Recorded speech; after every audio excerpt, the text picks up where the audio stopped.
Kota tanpa buku. Pernahkah kau datang ke toko buku, perpustakaan, atau taman bacaan? Tidakkah kau merasa istimewa ketika berada di dalamnya? Di sekelilingmu ada beberapa tokoh di dunia nyata dan hayal, tempat yang pernah kau kunjungi dan yang belum.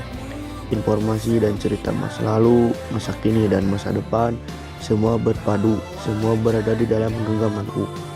Saat bersama buku, tidakkah kau merasa jadi raja dan ratu? Ruang dan waktu seolah-olah menyatu tanpa batas. Kau bisa terbang, lintasi sekat negara, dan lewati beberapa zaman.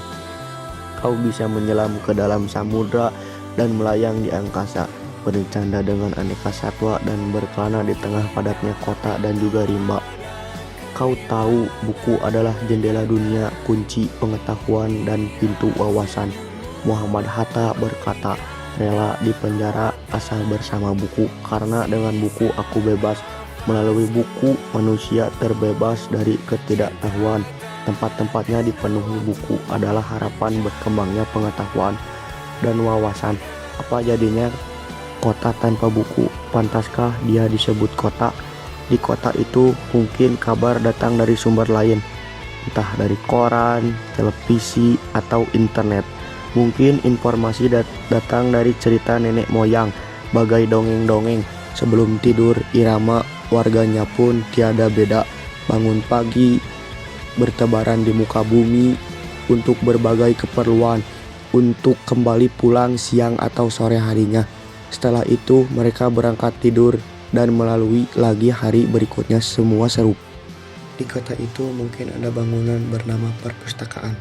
Di dalamnya buku-buku berderet dalam rak yang tak terjemah. Tiada tangan meraih dan membuka halaman demi halaman. Dengan sukacita, mungkin juga ada tumpukan buku di sudut-sudut sekolah yang sepi dan berdebu, jarang dikunjungi, jarang dibaca. Buku-buku di sana terengok tanpa nyawa. Bagaimana dengan katamu? Mungkin kau tinggal di kota yang megah atau di gang sempit desa seperti di sisi pesisir atau kaki gunung. Adakah perpustakaan, taman bacaan, atau toko buku di dekat rumahmu? Jika ada, apakah tempat itu menjadi wadah berkumpulnya anak-anak dan warga?